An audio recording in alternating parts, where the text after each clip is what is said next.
So Dr. McClendon, who is taking this? So Sandra is on there.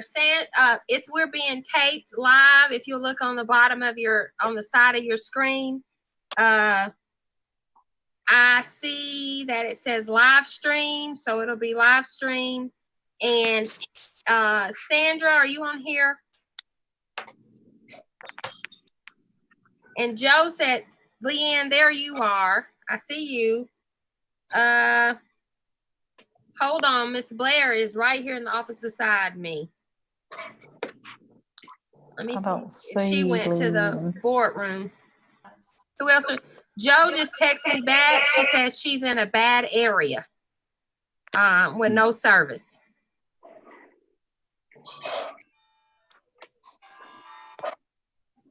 There goes Miss Blair. Okay, you signing on, Miss Blair? I'm in, actually. Okay, that's what we were asking you. Okay. Okay, she's in there, Sonia. Miss Blair's in there now. So you can't see actually her video, but it just says Sandra Blair. So she's in there to take minutes. Okay.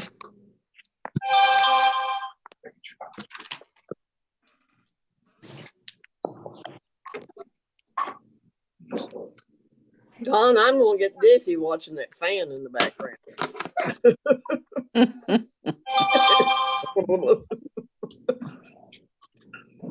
There you go. Now get out the picture.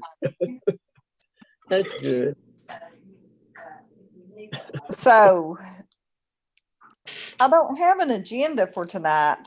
All I have is the stuff that Leanne sent.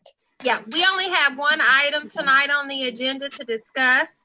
So this is kind of a policy. This is a practice so that we'll be ready to do this on Thursday. And then we also tonight, our only one agenda item is going to be based on the application we received for a charter school. I know a lot of you guys, we've been meeting most of the week going through that, and we appreciate all your time. Miss Strickland, will you show us your screen now? You should be able to see her screen in the middle. Yes, can you guys hear me in here? Yes. Yes. I can hear you. I don't see Put it up yet. There she goes. I got it now. Yeah. I'm probably under Kelly Robinson's picture right now because we're running computers. Hey, Leanne.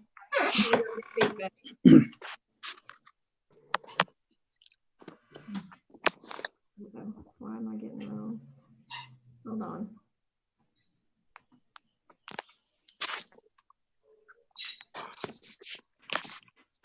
Is that the right screen? No, right now we're seeing our plan.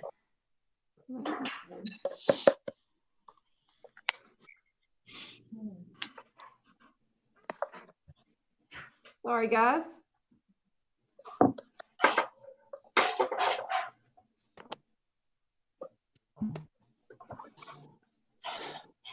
There we go.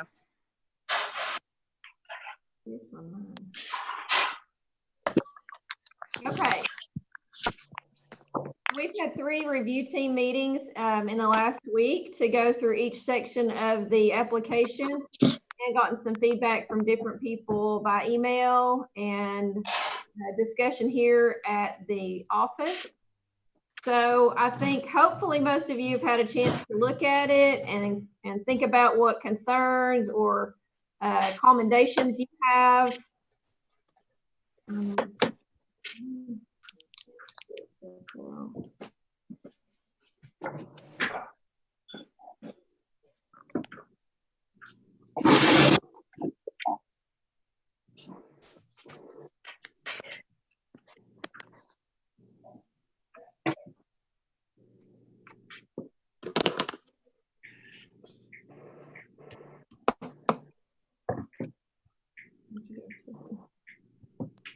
So should we just take starting with the 1.1? She and has go down a PowerPoint, don't you, Strickland? I just have the Google Doc with the highlights on it. So pull that up, and then that'll go through just like you were saying, Miss Lynn, with each section and what each team brought out. There we go. All right. So looking at section 1, for those of you who are not a part of that, the academic section, sorry for the scrolling. My view isn't working like I thought it would. We just had some uncertainties about the vision of the school. It's an athletic academy, but it talks a lot about STEM activities and, of course, college preparatory academic rigor. So it's a lot of different initiatives. And so that made the target or the focus of the school a little bit unclear. One thing that we all saw throughout the application was some inconsistencies in the academic plan as well as the staffing. So I'm not going to continue talking about the same thing over and over again, but in each section there was just some inconsistencies in how many staff members they expected to have active at different parts of the program, beginning with year 0. And none of the plans really aligned with the budget. So that was a big concern, and something you'll see again through the notes, was that some things that were in the plan or in the narrative were not included in the budget. So each section review team had the same concern that a lot of the ideas were really excellent and definitely something that we would love to see happen in a school. But not necessarily realistic when it came to the funding or the clarity on how many people actually would be employed and working. Either a few people would have a lot of different roles, or there would be a lot more employees than they have included in the budget. So scroll back up to the top, Leanne. And let's take each one. So if you look at the school's mission and vision, as she said in that first section, one of the problems there, like she said, is we can't determine if it's going to be a STEM academy, it's going to be an athletic academy. There wasn't a big piece on athletics there. For this to be an athletic academy, we thought there would be a lot more mission and vision. It seems like they were about STEM. They also want to do this thing with the aviation. I mean, it just was kind of all over every place. If you look at the enrollment summary, one of the things that Dr. Shootman, very quickly, he was one of our community members. He went back and he actually brought the research in that this particular school, the enrollment is more than any people who have actually had an active charter school in the past 10 years. Also, with looking at that summary of the enrollment, lots of the figures were off about the number of students with disabilities that they probably would have in the classroom, as well as the class ratios. As you can see, it was all over the place with class ratios. Sometimes they said it would be 1 to 20. Then there would be times when it would be 1-on-1, and then there would be times to be 1 to 13. And as far as what they provided with us, we didn't see that number there. Academic focus plan. If you look, we can't really tell if some of the things really go with TDOE and the guidelines. So with TDOE, you have to have specific course codes, and some of the grouping was sort of unrealistic, as we said before. And then they talked about restorative practices in classrooms, but then they didn't really apply that. So there wasn't a lot of application. It seemed like they took maybe 2 or 3 models and they repeated them over and over again. And it almost appeared as though maybe they had even cut and paste from other charter school applications.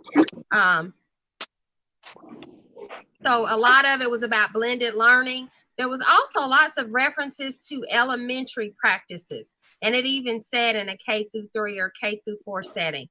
So that didn't really make a lot of sense to us, because why? Keep going down in this first section, and we'll take questions when we get there. So they talked a lot about the blended learning. They also talked a lot about IT, but that wasn't really in the budget.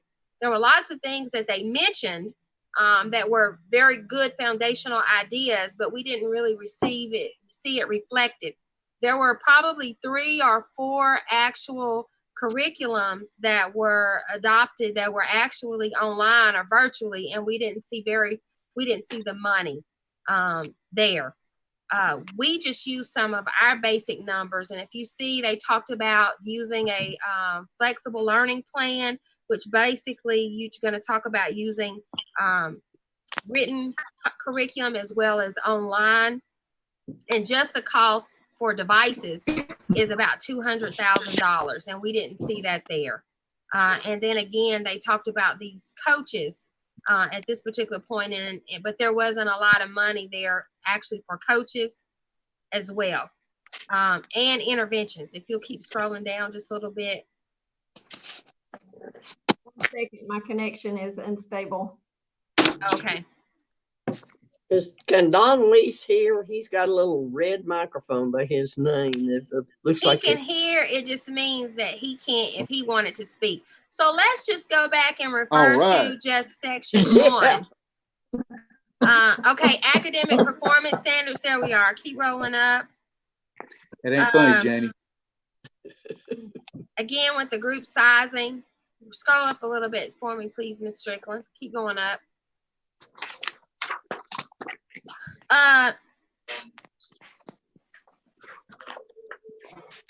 He talked too about the, they talked about high school graduation and post-secondary readiness. And we didn't see a lot of detail about practicum experiences. They used a lot of outdated requirements for graduation. Keep scrolling up. They didn't list ACT as a graduation requirement.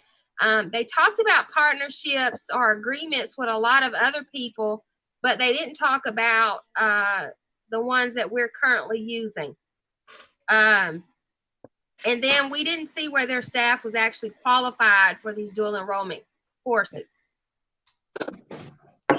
When we looked at the assessments, they said they would participate in all of our assessments, which is great, but they didn't put students with disabilities or ELs in that particular section. The enrollment process was going to start earlier than funding was actually going to kick in. The class sizes, along with the total enrollment, they don't correlate, so that was going to be a problem. And there were just lots of holes as far as who was going to be teaching, were they actually certified. When we looked up some of the people, they didn't seem that they all met the qualifications. Okay, so do I have anything else in this section? Keep scrolling up. That might have been special populations and at risk. There was a lot of holes there. We do potentially see that they probably may have 2 or 3% of their student population might be students with disabilities, but they had not used the current requirements from the state. They didn't have RTI listed out, cost proposal, as well as what they needed for easy IEP. And they didn't have a special education assistant, and it wasn't even listed in the budget. So as you can see, there were lots of different areas in that. And then school culture and discipline, they talked about an alternative school as being a consequence, but there wasn't anything about an alternative school or an IS.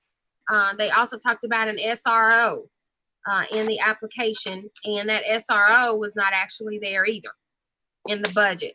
I did contact, and they are not, from my understanding, going to be receiving a free SRO. And that was listed in the application, that they would be receiving one from the Monroe County Sheriff Department. They don't have any, I mean, they're in support, but they don't have any budgetary items to furnish them with an SRO. They talked about marketing and recruiting and how that would be fundamentally one of their biggest ways to gain students. They didn't have a lot of funding in the application. I think their marketing and recruitment budget might have been about $10,000. So we were unsure too about the safety and security. You know, if you're bringing students from other countries here or from other states, what will their background checks look like? And then who's going to provide oversight for safety of the dorms and the grounds and supervision of those. They also talked about a parent partnership specialist in this family resource center. We didn't see anything in the budget about how they would provide those particular services. We had a lot of concerns because they said they were going to use federal funds, but they didn't list out what they'd be using those supplemental funds for. And we know there are numerous guidelines, and then the figures were incorrect, I think. So let's stop right there with section 1. And I will kick it back to our chair, Ms. Lynn. Ms. Lynn, you might want to see if there are additional questions of the group or other information people that were on that committee could provide. Does anyone else have any questions regarding this? No, I just have a statement that, there was too many questions here about whether, staffing and their budget and everything and following the guidelines that, federal guidelines and stuff like that, I don't know. Lacked a lot to me. Yeah, that was really the consensus with a lot of this was it didn't seem to connect between each section of the plan, the staffing, and the budget. There were just several inconsistencies there, which were concerning, mainly based on the financial part of that. Any other comments there or questions about section 1? Other comments? I just have a question about some of the members that were in that section. I noticed we had 3 athletic directors in there. Did they offer any perspective from the athletic side of this being a athletic academy or whatever? They didn't. That was one of the things that was really missing is we thought too, by being an athletic academy, we would have had now the synopsises of resumes. It seemed like most of the teachers or faculty were also going to be the coaches, but we didn't have any background knowledge except for actually Mr. Gaffney that told their experience, their background, what techniques. I would have thought with this, I would have heard more about the plan for practices, the coaching philosophies. I didn't see or hear anything about that. Where's the school going to be located? Hiwassee College. I heard one of the Harlem Globetrotters bought that. That is the person, Mr. Gaffney, who is making the application. The athletic directors had multiple questions about the time that would be spent traveling.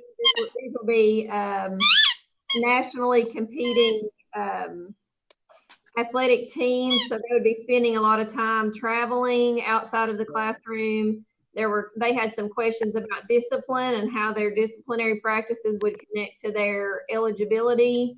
The discipline plan is very strict, and there's a lot of trips to the alternative school, detention, but none of that seemed to connect to eligibility for playing sport.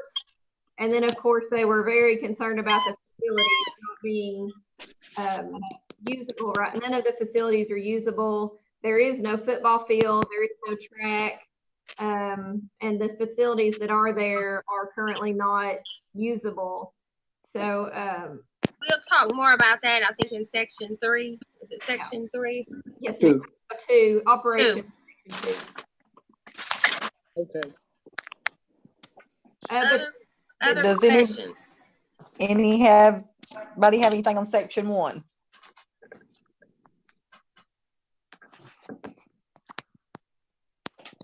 We're ready for section 2. Okay, in section 2, and if you look here, we went through there with the governance. We thought about how the board would be developed. We didn't see anything there that outlined a plan on a development or training for the board or any type of situation. They did say they'd have meetings, and they said that they would be publicized in 24 hours in advance. And we know that the state law says 48. And they did not have that. So that seems to be a lack of command of what is required in board governance. So we know that there needs to be some sort of board training, and that wasn't there. They also mentioned the audit, because we know by them being a charter school or school, they'd have to have a single source audit. And but we don't see any funds for the auditing services. The startup plan, there were at least 7 positions just to start up. And at the very least amount, we know we average about $65,000 per employee. That's about $450,000. And then as you begin to read through the rest of the application, there's about another $1 million worth of staff. So already, before we put any infrastructure in, any curriculum or any students enter, you probably have about $1.5 million worth of employees. And I would bet to run it appropriately, that's probably a good start. The problem is that they're only up to almost about $2 million as far as their budget and resources are concerned. Again, we'll go back to what Ms. Strickland said. Parts of the plan, they're just not really logical. For example, they said students could not be assessed, but you know that IEPs could not be developed before students are actually starting school. So there was a quandary there. We also have done quite a bit of research and actually have the fire marshal's report about the actual campus. You'll scroll back down to 2.2 for me, Ms. Strickland, please. Trying to move it down. 2.2 is off the screen now. Leanne, okay, right there. Okay, so they're talked about a 3-month timeline for the startup. Most of the buildings there have been padlocked by the fire marshal, and major renovations would have to occur. And they wouldn't be renovations that could be done in 3 months' time. None of the buildings or the office space is actually even usable, or can anyone even be allowed in according to the fire marshal. Which goes on into the facilities, which is what I think Ms. Matthews, you were asking about. And we put this in red because this is really, really important. None of the buildings on the campus are allowed to be used per the fire marshal's inspection report. In fact, most of the buildings have been padlocked, and the fire marshal said without them even being brought up to code with extensive work, they're not going to be willing to put children there because it's not safe. When we looked through, when we had our person, Philip, and you'll see that, I think you probably had that in your notes to review about how much it would be for a square foot. It kind of indicates there are several $1 million of repairs and updates that would have to occur for the safety of children. But again, it's not really clear. At one point, it looks like they're going to use the whole campus. At another point, they're just going to start out with the 4 buildings. And then they talk about all the sports that they're going to start out with. And so if you go down, you can't even park on the parking lot. Ms. Strickland, go back up to where we talk about asphalt. So if you looked at this as a 290 plus acre campus, there's about 60 acres to mow and maintain. We actually used a contractor to go out and just give us an estimate on how much it would cost to keep those grounds up. The contractor estimated it'd be about $200,000. Hold on, we lost the screen again. We also looked at the parking lot, and I think asphalt was about $1.63. Hold on, I'll wait for Ms. Strickland's screen I'm to so come back sorry. up. For some reason, I keep losing my connection in here. I'm in the computer lab. We're patient. There we go. Okay, there we go. The asphalt is about $13 per square foot, and to repair the parking lots alone would be $1 million, well over $1 million. So there seems to be HVAC problems, electrical problems, there's plumbing issue. All the life safety codes would have to meet current regulations at the facility because it's under new ownership. So, you know, there are codes that you can get away with because your building is older and you're kind of grandfathered in. but because this is taking over as new ownership, that wouldn't be a possibility. Some of the things they listed that would be athletics that would take place was baseball. The baseball field is overgrown and needs to be addressed. The softball field, the tennis courts all would have to probably be dug up and started over because all the grass and everything has come up. The swimming pool's in disrepair. So the swimming pool hasn't been open in almost about 5 years, and so we know that it costs major renovations. And the gymnasium is one of the facilities that's a sport that was listed. That facility is currently padlocked. While she's coming back up, are there additional questions? I know we had started asking questions about those particular facilities. Are there any other questions? So you can see there, Hawassi previously employed 5 people to keep the campus up and going, maintenance-wise. And there's not any money in the budget for that. I think they had 1 full-time person and 1 part-time person. And when the facility, when Hawassi was actually open, they had a full-time person for every building. Our rough estimate is to get the facility repaired. It costs somewhere about $24 million. Also, what we didn't see in the budget was basic furnishings. We didn't just see if you had 4 classrooms, we didn't see the desk and the infrastructure inside the budget just to furnish the classrooms. And you're looking at classroom furniture with a teacher desk and student desk and whiteboards and such. That might be about $100,000. You looked at the personnel, it was inconsistent, unrealistic. I think that if you have these teachers, for instance, who actually, if you look at the budget and you have a teacher with a doctorate degree, you're not going to be able to pay them $45,000 or $50,000. So the budget doesn't support the employees' names and backgrounds that we receive. The budget doesn't support employing that type of personnel. There wasn't a full professional development plan. It was very light. We didn't see funds in there for insurance and legal services. Those weren't in the budget. There were quotes for health insurance in the attachments, but not for the workman's compensation. Transportation was very, in the application, they're expecting 20 or 40% of the students enrolled to be from outside the district. Well, you can only put a person on a bus for 90 minutes per state law. And then we didn't see the type of transportation budget. I think during our meeting, Dr. Miller asked the question, what is our current transportation budget? And our fiscal people said we spent about $2 million just on our transportation budget. And we don't see anything in there concerning the transportation or a contract to provide transportation. So they would have to be boarding students, and there's nothing there to indicate that they're going to be able to board them, provide meals for them. No, So- none of that was in there. So keep going up. That's a good question. Even if you're looking at the cafeteria, and if you see here on food services, so if you see there, they didn't put anything in for a chef. They mentioned that they would have a chef and a nutritionist, but there wasn't any money in there.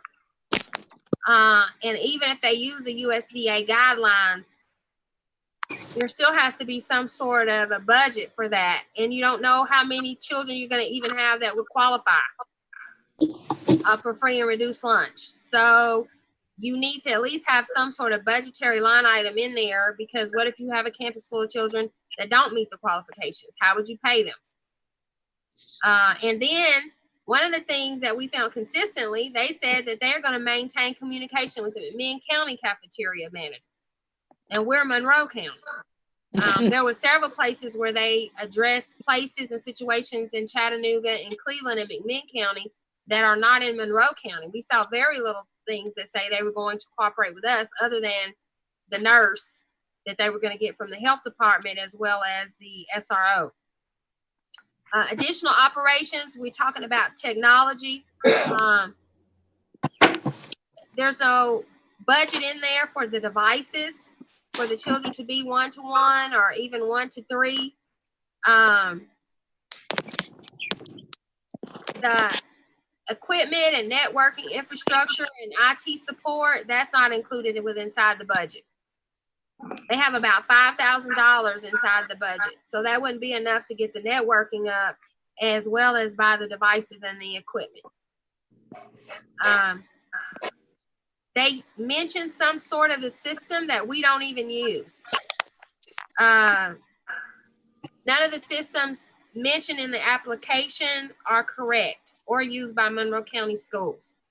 So we don't know if this was another application or somebody else, but they are not matching ours. And we are not under any obligation to provide any support to their technology. As a matter of fact, we're in a deficit with technology as it is. We know that's one of our investment things we've asked for. Waivers, some of those did not apply in Tennessee. They look like they were from Georgia. So we were not sure about where those came from. And then the other things were not included. Okay, questions, comments? I've got one. Can you hear me? Yes. You know, on transportation, they said they got a request. I wrote that down. Why GAPA will request that Monroe County school system to provide transportation for any special population. So they could enter into a contract with us. A lot of times when you have charter schools, they actually can contract with the LEA to provide those services. Okay. We are in a position that we couldn't take on a contract because we actually contract our services for our gen ed population, but with our exceptional children, Trey has those that actually are employees. So I think they kind of run their route and then they go into their classroom. So we don't even have the staff to be able to provide those services as a contractor. Yes, okay. But okay, one other thing is the growth plan on the food service. The growth plan. Yes. Now what about the food services? Say again? Ask your question. I was reading it's on page 195, the growth plan. I didn't understand totally on that. Okay, say it one more time. I can't hear you. Okay, 195 page, the growth plan. It's up the top of page 195. Oh, so I didn't understand totally. That was, I think, how they're going to increase the number of students or their enrollment each year. Mm-hmm. So they were trying to marry that to their food services.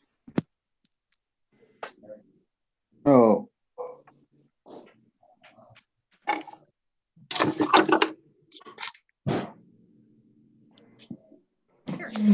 think they're trying to be affiliated with a national network of schools.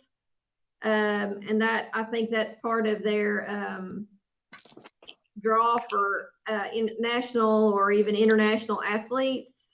Right, nationwide network. I don't know how feasible that is for a public charter. I can't really find guidance on that. I don't know exactly what that would mean for their state public charter versus it being part of a national affiliation. I think that's the ultimate goal, is to be a national draw, but I don't know if they could continue to be a public charter if they're going to do that or not. Yeah. That's a good question because I had the same question. Okay. Good job. It's a good catch, but I don't know. I don't have an answer for it. It didn't fit there.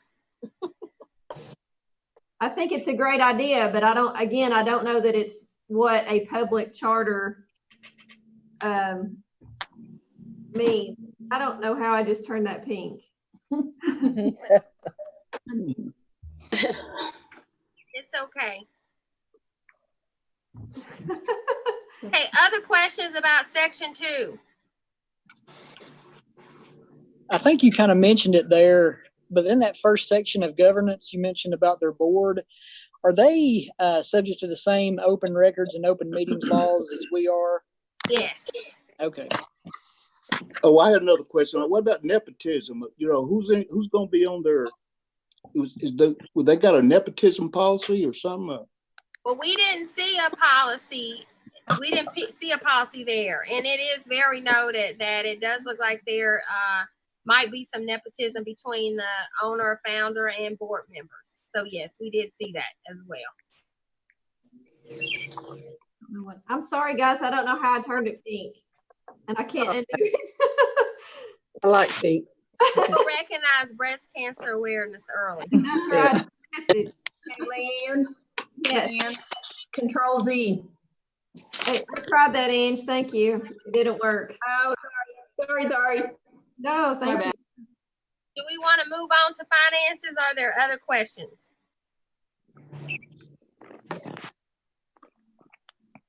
Move on. Okay. I'm ready for 3. So planning and budget, this is the part that we really had a great deal of concerns because we know everything else is in theory, and there were a lot of good theories there, even though we had a lot of questions. Some of our concerns, enrollment in an existing charter means that they'll ultimately have about 800 students. We don't have a high school. Our largest high school only has 800 students. Seem like those aspirations might be a little bit unrealistic or possibly really unmanageable because we don't know the capacity even of Hawaii. We had some concerns about that, even the capacity to have that many students on campus. And as I said, I pointed out that their enrollment plans are extremely high. They're higher than any other existing charter school in the state. And this is a rural community. So even in a Nashville or in Shelby County, they are anticipating greater enrollment than they even have.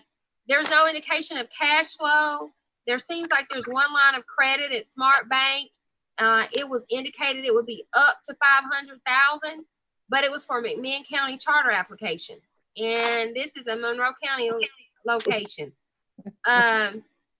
It was also based that they would get that line of credit if they got additional grants, but we didn't have any donations. We didn't have a list of any cash on hand. We didn't hear anything about board members are expected to raise a particular amount of funding. There was a Champions real estate group, and they proposed that they would donate some funds, but they said over 3 years. So we don't know, and it looked like it might be conditional based on enrollment or the application approval. So it wasn't really guaranteed. They do anticipate receiving funds from the LEA beginning in July, but Gail said those funds won't actually be available until August, and that we can actually put them over 9 equal payments, which is what our fiscal department with the county government would be doing if this charter was to become approved. So there has to be some sort of startup funds above maybe the 700,000 or 800,000 in the startup application, and that we just didn't see that because of the way the revenue. And so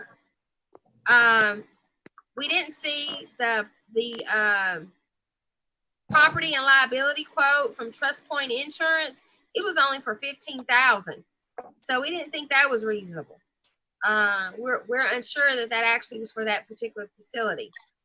If you're going to use 7 buildings and you're going to have 14 traveling athletic teams, it seems like the property liability would be higher.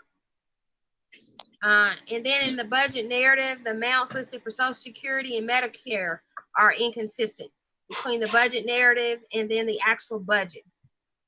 State retirement is not included. Employee positions and number of employees listed are inconsistent throughout the application. Sometimes it seems like they're going to be 11 employees, and sometimes it seems like they're going to be 20 or 30. The budget summaries for the end of each year, they have different actual allocations. We didn't see any kind of stipends for those coaches. So it seemed like you were going to pay these well-appointed employees 45 or 50,000, which seems unrealistic, but then you were going to have them coaching too. And we didn't see any type of stipends or supplements.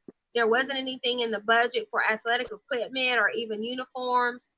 For example, football is a sport that's listed, but there's not an existing football field on the campus. And there wasn't any related equipment. And then there's nothing in there about construction. So if you look at the bottom, and we thought this summed it up, there are many inconsistencies between the enrollment projections and the budget. There wasn't even, the rent payment included utilities, but then the utilities in the budget were 15,000 is included for utilities. We don't really understand what rental revenue is. We didn't see a rental agreement in there, so that's not clarified. I think overall, we were thinking about just the safety of the children.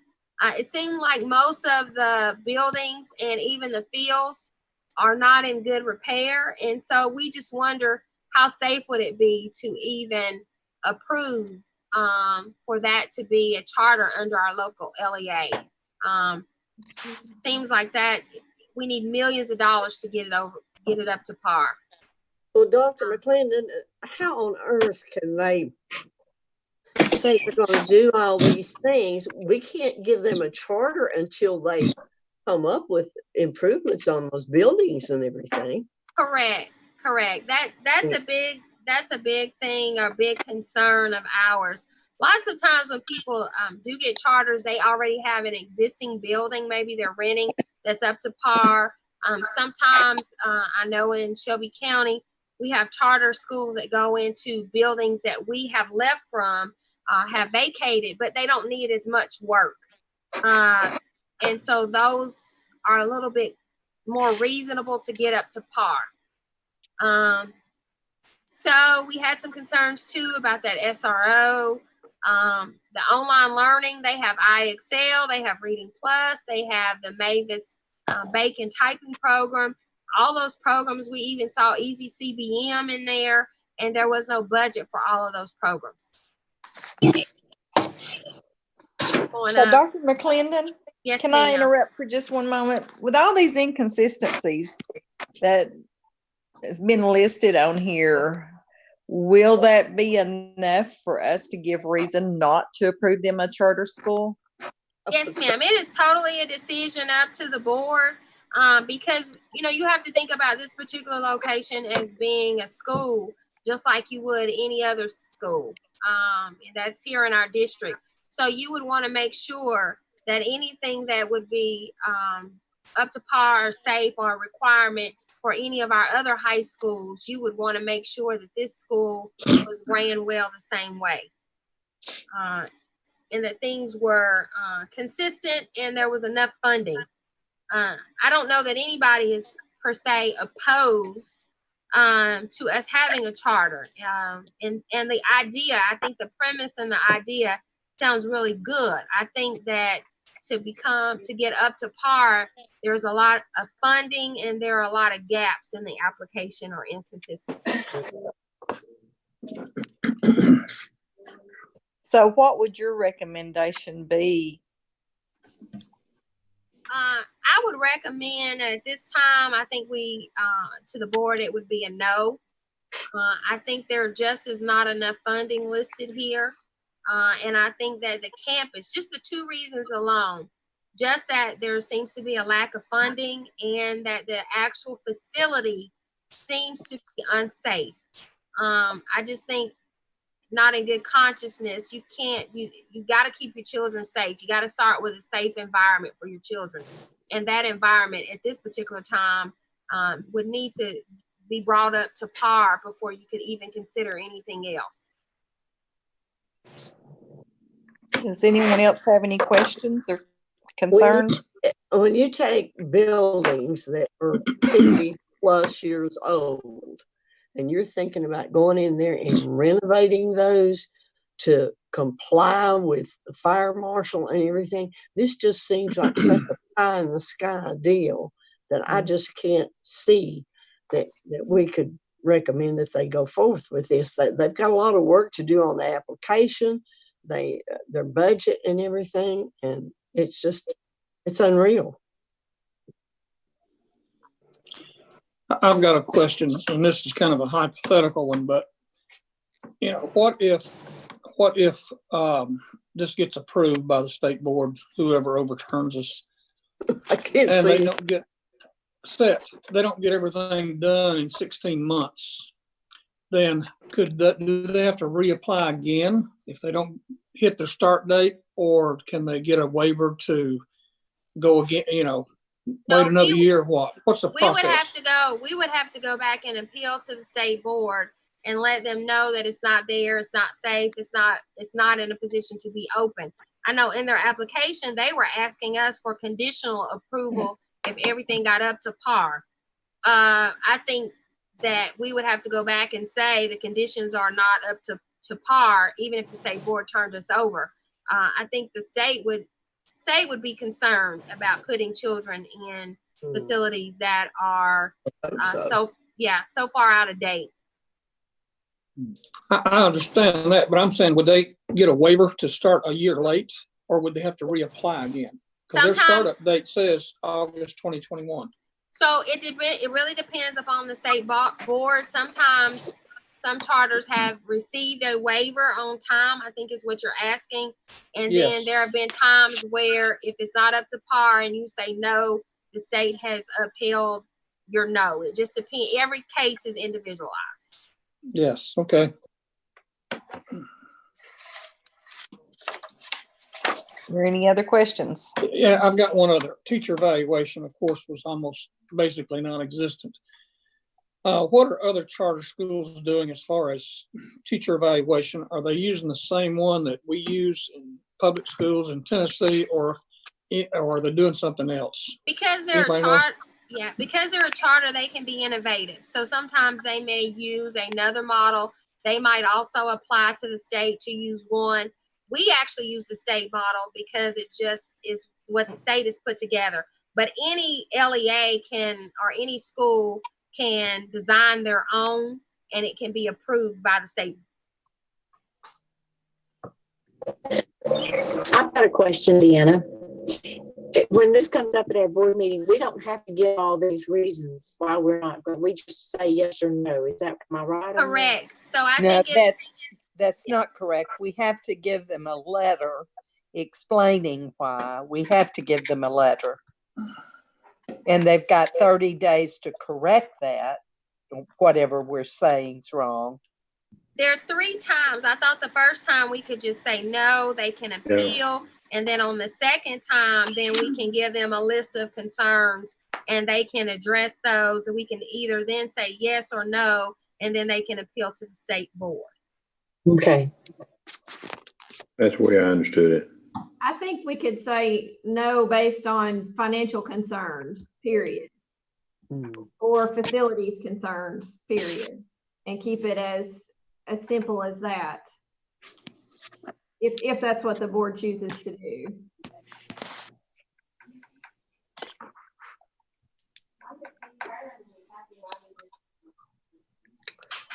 Financial safety, I mean, there's just too many concerns. I mean, we could pick any one of them.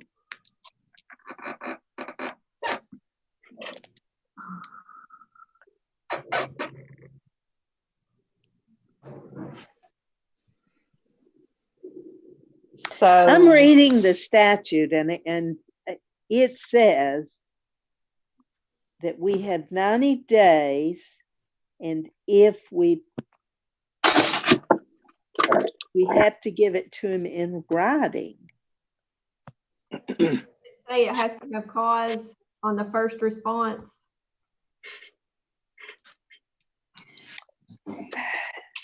It says the grounds upon which the local board of education based a decision to deny a public charter must be stated in writing and must specific objective reasons for the denial. And they have 30 days to submit an amended application. And then Okay. we've got 60 days to deny or approve that. So that's fine because we've already basically by the thing we've gone over today, we have it. But I don't know that we would get that specific. We probably just maybe want to concentrate on the budget and the facilities, and we could clean that up and give some specificity there. Well, we might want to put, if they come back with an amended application and we deny that, then that's when they appeal to the State Board of Education. Yes. I would want as much as I could get in that letter, because that's going to be our basis when we go before the State Board, if it gets appealed.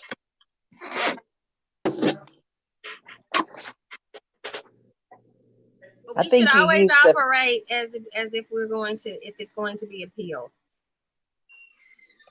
Well, if you don't put in if you do not put what you consider to be the reasons for denying it, I don't think we can come up later and say, well, we didn't put that in there, but that's one of the reasons. So we have them. We can put them all in there. Yeah, you have them. So one of the options then would be to make recommendations for revocation, renewal, or let's see, reject with stipulations for reconsideration. So that is one of the options for response. And I'm looking at our board policy, which does not say we have to have reason for rejection, but it says we can reject with stipulations for reconsideration or approve or reject. So that might be then, Doris, what would be more appropriate then, if we're saying we reject it based on these concerns.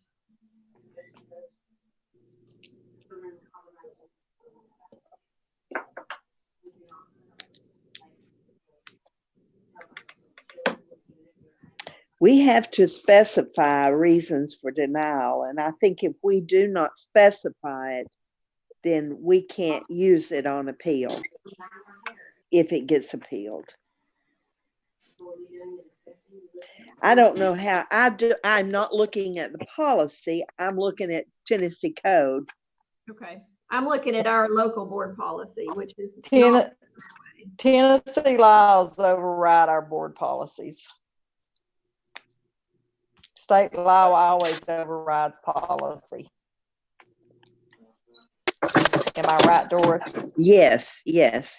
I thought our policy went along with this state. I did too. But they may have most recently updated their policy, and we might not have gotten there yet.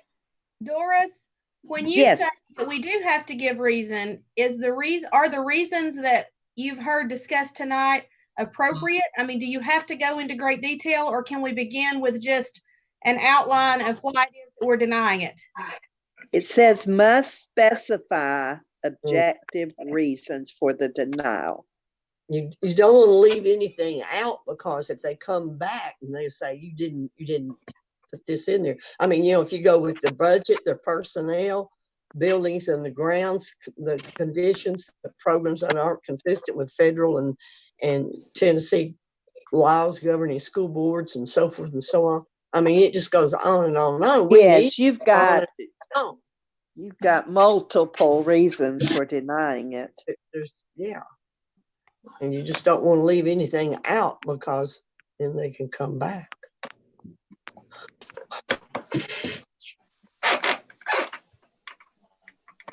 Does anyone else have questions? Dr. McClendon, if you want to look at 49-13-108. What was that again, Doris?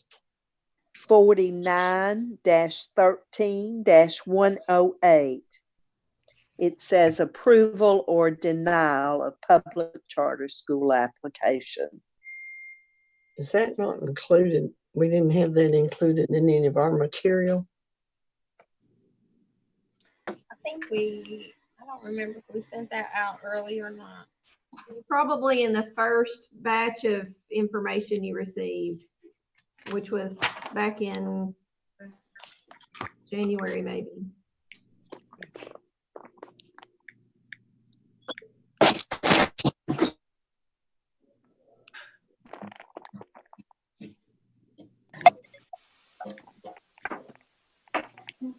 This says we have to rule by resolution also. So we would have to make a resolution as to why. In our denial. It just says shall rule by resolution to approve or deny. And then the next section says if we deny, we have to do it in writing to him. So I don't know that so when you're talking about bullet 3, it says the grounds upon which the local board of education based a decision to deny a public charter school application must be stated in writing, specifying objective reasons for denial. And of course, I think all of our reasons have been objective. So what we'll need to do, and we can probably send it out before Thursday's night's meeting, we will go ahead and put together a list of, or summarize a list of all the things, because in each section, some of the same things came up again. So we'll go through and we will put together a list, Doris, and allow you to review it, where we'll talk about the specific objective reasons for denial. Things such as inconsistency in the budget, the grounds or facilities not being safe. We'll talk through those particular things. And then that way, if they do want to amend the application and address it. So anything we think that they'll need to amend their application and address, we'll put that in there. Yeah. And then we'll give it to you for your review. Will we have time to get the resolution and everything? What is their deadline date on this? May the 90 days. May the 1st. Okay.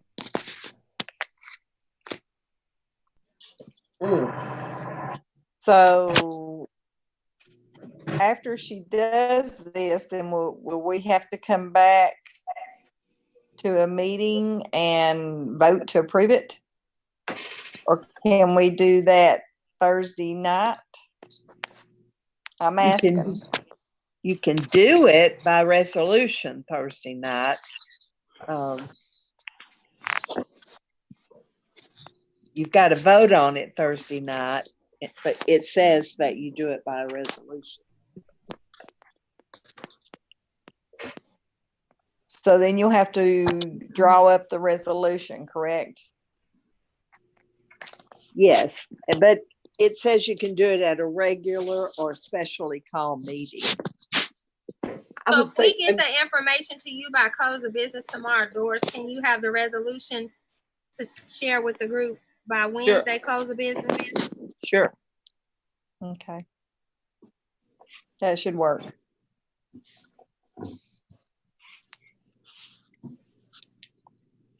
I'll try to work on that tomorrow. Does anyone else have questions? Do you not think we ought to wait and look at her resolution to make sure that we might need to go back and tweak it? Or I think Doris was talking about the first part, because I asked her to give us to close of business tomorrow to come up with our specific issues. I think she's talking about just the opening, aren't you, Doris? I'm sorry. Say that again. I said, you're talking about just the opening piece, just the beginning part. Yeah. Of the resolution. The part where we talk about specific criteria, you're going to take that from us, and you said we could have to close the business tomorrow, correct? Will you have it? Yes, because we already in this document that we just went over, that's all the specificity. So what my team and I will do tomorrow is we're gonna work through giving you a, almost like a bulleted list. Right. A Roman numeral list of all the issues and problems that we see within there. And I'll review that. And do you want me to have a resolution ready? Because okay, can we decide at this meeting that we're going to deny it? Has to be a vote, don't we? Yeah, this is a workshop. So We can't make no motions or seconds or anything, but I mean, we can kind of, I guess, I mean, between the lines. We can do a thumbs up, thumbs down, right? I saw it do it at the county commission one night, so I figured it was legal if they did it. We could do it. Hey, be careful of that. So could we prepare it, given the context of the committees you guys have served on? And then if you decided that you would allow us, like the charter to go on and continue, then we can do that at the meeting. You can decide by your vote, by the motion and the vote, on whether you want to approve or not approve the resolution. Correct, Doris? Yeah. Can I interrupt right here? Yes. Go ahead. Can we not, it says right there by special call meeting, can we not go on and vote on it? Then your office draw it all up, because if we're in agreement with this, then you all get the legal technicalities and move forward with it. Remember, special calls, you gotta have 48 hours. Work session. This is what it said, a special call session or a board meeting. We have to notice special calls by 48 hours. So that's why I said we can have, I mean, it could be the will of this committee to say, hey, I'm going to be prepared one way or the other. So let us go ahead and get prepared. If you guys, after you look over everything, decide, hey, I do think it's a good idea, then at the vote on Thursday night, you can say yay or nay, depending on how you feel. You can vote the resolution for it or against it on Thursday night. No.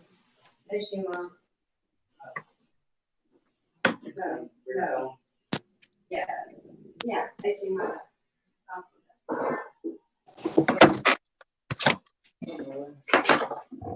So we don't really need a special call. I think, Mr. Weiss, to answer your question, we don't have to have a special call because we can vote for or against on Thursday. We're going to be prepared either way.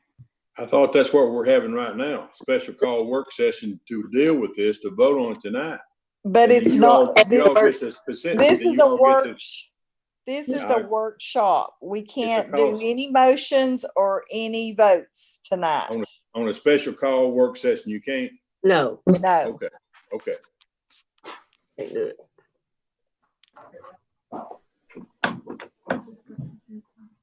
Does anyone else have any questions? So Doris, will you have us a resolution on Thursday night? I will have you too. Okay. Thank you so much. Just in case. Do we have anything else regarding the charter school tonight? If not, I guess we all can just continue with what we was doing before we got on the Zoom meeting. Hey, everybody be Good to safe. see. Be safe. Yeah. Take care of yourself and your family. Yes.